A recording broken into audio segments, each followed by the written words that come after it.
Perkenalkan, kami dari kelompok 10 yaitu kelompok anemia. Pada video ini kami akan melakukan penyuluhan kepada ibu hamil, yaitu pencegahan dan bahaya pada ibu hamil. Sebelumnya kami akan memperkenalkan anggota kelompok kami. Yang pertama saya sendiri, Bevi Velatari sebagai moderator. Selanjutnya Fadila Zaromairo sebagai penyaji. Selanjutnya Sofia Levitasari sebagai fasilitator dan kameramen. Baik, cukup sekian perkenalan dari kami. Assalamualaikum warahmatullahi wabarakatuh. Waalaikumsalam warahmatullahi wabarakatuh. Puji beserta syukur atas kehadiran Allah Subhanahu wa Ta'ala, di mana pada pagi ini kita dapat berkumpul di kelas yang kita cintai ini.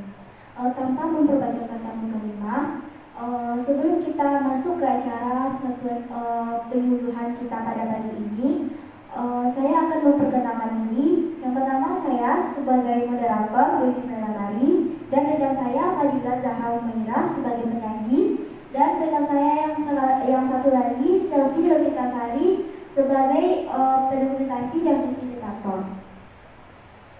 Selanjutnya yaitu baik ibu-ibu, kita akan masuk ke acara penyuluhan. Sebelum kita masuk ke acara penyuluhan, bahasa yang kita akan mensepakati bahasa yang akan kita gunakan.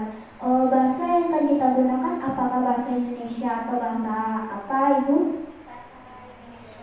Baik Ibu, saya akan mengontrak waktu juga ya Ibu. Waktu yang diperlukan untuk menyampaikan penyuluhan ini sekitar 45 menit Ibu. Apakah Ibu bersedia? Baik Ibu, selanjutnya saya akan masuk ke acara kita, yaitu penyampaian penyuluhan pencegahan dan bahaya anemia pada ibu hamil yang akan disampaikan oleh Fadila Zaromairo. Kepada Fadila dipersilakan.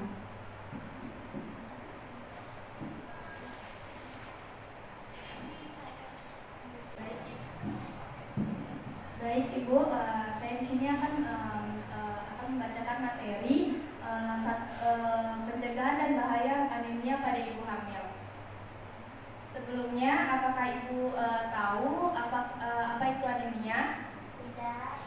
Baik, saya akan menjelaskan lebih jelas lagi. Pengertian anemia merupakan kondisi klinis akibat kurangnya suplai sel darah merah sehat, volume sel darah merah dan atau jumlah hemoglobin. Hipoksia terjadi karena tubuh kekurangan oksigen. Terlepas dari penyakit itu sendiri, anemia mencerminkan beberapa kondisi patogenik yang mengarah pada abnormalitas jumlah, struktur, dan fungsi sel darah merah.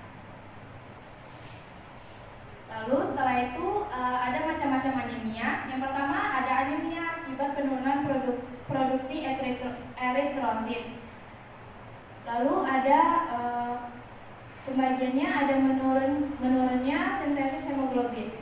Yang pertama ada anemia defisiensi besi, merupakan akibat rendahnya suplai zat besi tubuh. Tanpa adanya zat besi, konsentrasi dalam hemoglobin di dalam sel darah merah akan berkurang sehingga sel tidak mampu memberi oksigen ke jaringan secara adekuat dan mengakibatkan anemia. Lalu ada faktor utama anemia defisiensi besi antara lain kurangnya asupan zat besi harian. Lalu ada faktor risiko utama anemia defisiensi besi antara lain kurangnya asupan zat besi harian, kehilangan darah, lalu gangguan absorpsi zat besi, lalu kebutuhan berlebih sel darah merah sebagai akibat hemolisis.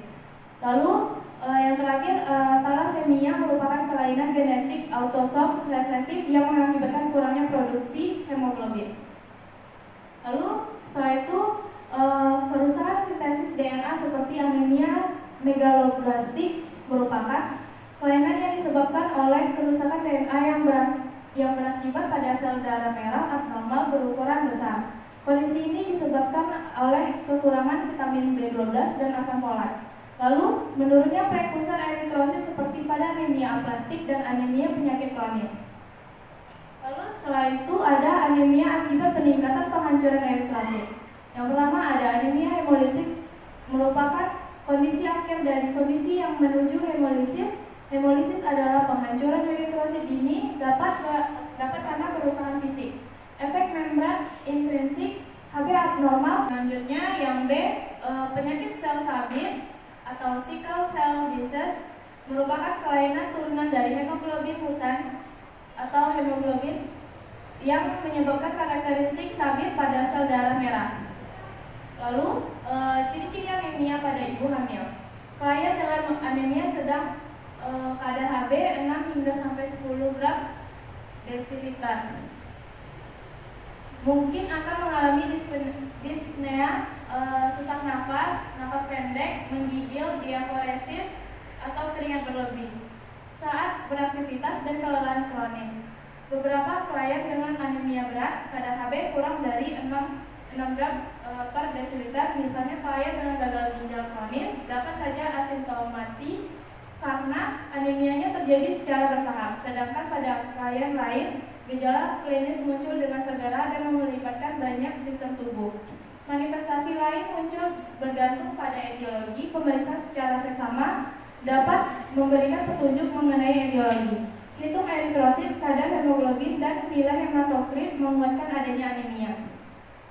Lalu setelah itu, tanda gejala anemia pada ibu hamil yaitu lemah, letih, lesu, wajah tampak pucat, sering pusing, mata berkunang-kunang, nafsu makan berkurang, sulit berkonsentrasi dan mudah lupa, sering sakit, nafas pendek pada anemia berat, keluhan mual muntah lebih hebat pada kehamilan muda. Lalu ada akibat anemia. Yang pertama ada abortus, persalinan sebelum waktunya, proses persalinan lama, perdarahan setelah persalinan, shock, infeksi pada saat dan sesudah persalinan, payah jantung, bayi lahir prematur, bayi cacat bawaan, lalu kekurangan cadangan besi, kematian janin, dan kematian ibu. Lalu setelah itu ada penata laksana anemia. Penata laksanaan anemia dituju untuk mencari penyebab dan mengganti darah yang hilang, yaitu yang pertama anemia aplastik dengan transplantasi sumsum tulang, lalu pemberian terapi imunosupresif dengan globulin antitimosin.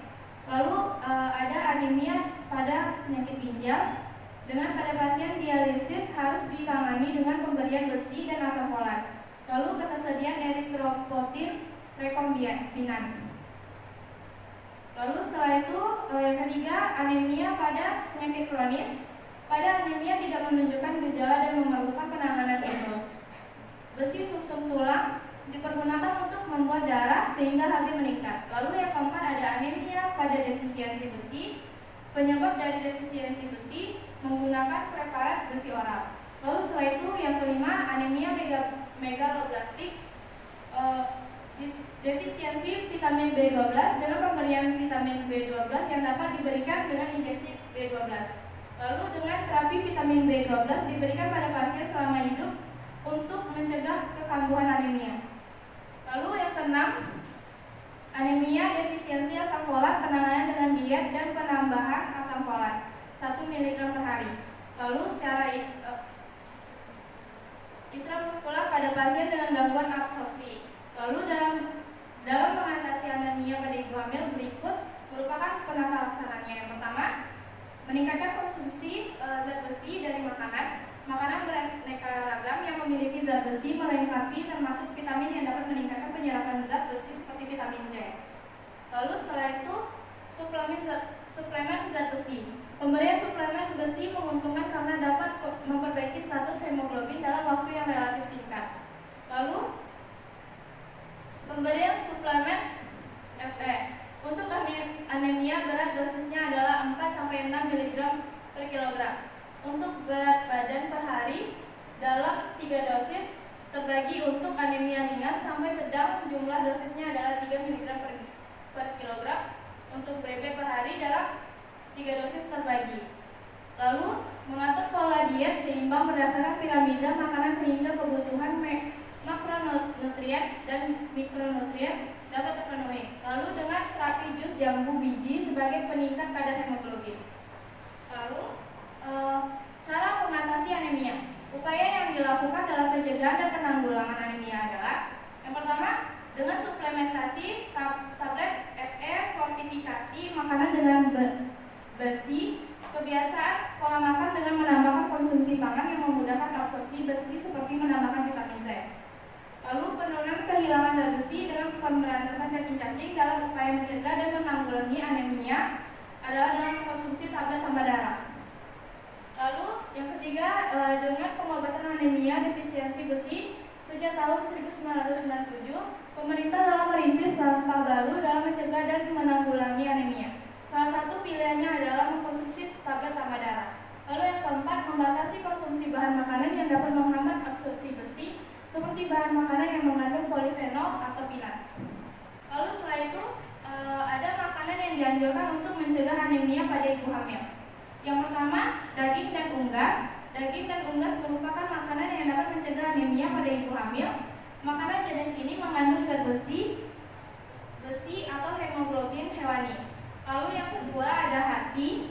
Hati adalah makanan yang banyak mengandung zat besi, makanya tak heran makanan ini sering direkomendasikan bagi yang mengidap anemia. Selain itu, cara mencegah anemia pada ibu hamil juga bisa melalui asupan jeroan seperti jantung, ginjal, dan lidah sapi. Namun jangan berlebihan mengkonsumsi jeroan selama kehamilan. Lalu yang ketiga ada bayam. Bayam merupakan salah satu sayuran yang dapat mencegah anemia pada ibu hamil. Sayuran ini mengandung zat besi yang dapat membantu mencegah anemia sekitar 3,5 ons atau 100 gram. Bayam mentah mengandung 2,7 mg zat besi atau menyediakan sekitar 15% dari kebutuhan zat besi harian. Lalu setelah itu ada brokoli. Selain bayam, brokoli adalah sayuran lainnya yang dapat mencegah anemia pada ibu hamil.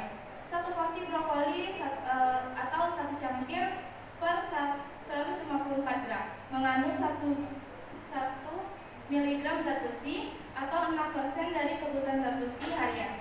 Lalu setelah itu ada kacang-kacangan dan biji-bijian. Kacang-kacangan dan biji-bijian yang dapat dikonsumsi selama kehamilan untuk mencegah anemia pada ibu hamil. Bumil bisa mendapatkan zat besi dari kacang merah, kedelai, kacang polong, kacang pinto atau kacang polong. Sedangkan biji-bijian yang bisa dicoba contohnya seperti biji ramik atau biji bunga matahari. Lalu makanan lainnya pada dasarnya masih banyak makanan yang kaya asupan zat besi yang mampu mencegah anemia pada ibu hamil. Makanan untuk mencegah anemia pada ibu hamil antara lain telur, sayuran berdaun hijau gelap seperti brokoli, kangkung, dan bayam, kacang, tahu, ikan, salmon, atau tuna.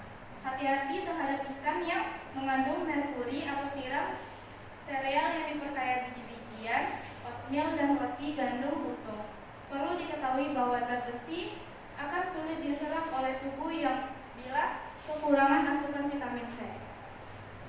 Lalu sekian penyampaian materi dari saya. Saya kembalikan kepada moderator. Baiklah, terima kasih atas penyampaian kita yaitu oleh Fadila. Selanjutnya kita masuk ke acara sesi tanya jawab. Apakah ibu-ibu ada yang ingin bertanya?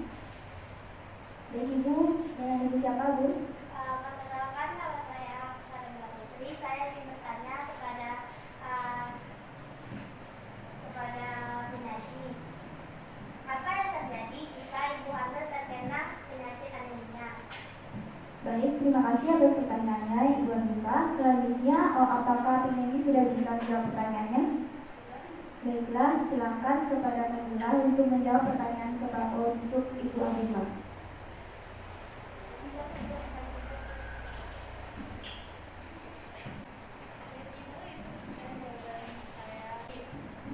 Baik Ibu, pertanyaan Ibu bagus sekali.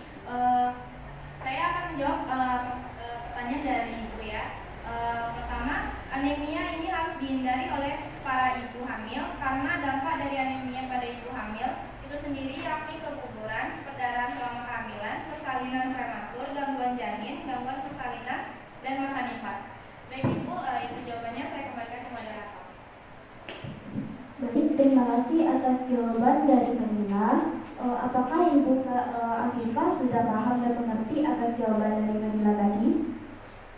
Baik, selanjutnya pembagian tugas oleh Fadila.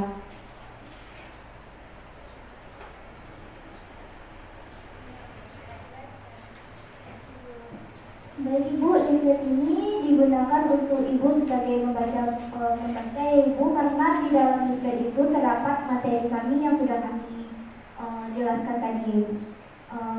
Dengan berakhir acara pengajian kita, selanjutnya berakhir juga acara kita pada pagi ini. Saya selaku moderator mohon maaf, dan saya sebagai moderator dan Fadila sebagai penyanyi mohon maaf jika ada kesalahan dalam penyampaian materi kami. Kami akhiri. Assalamualaikum warahmatullahi wabarakatuh.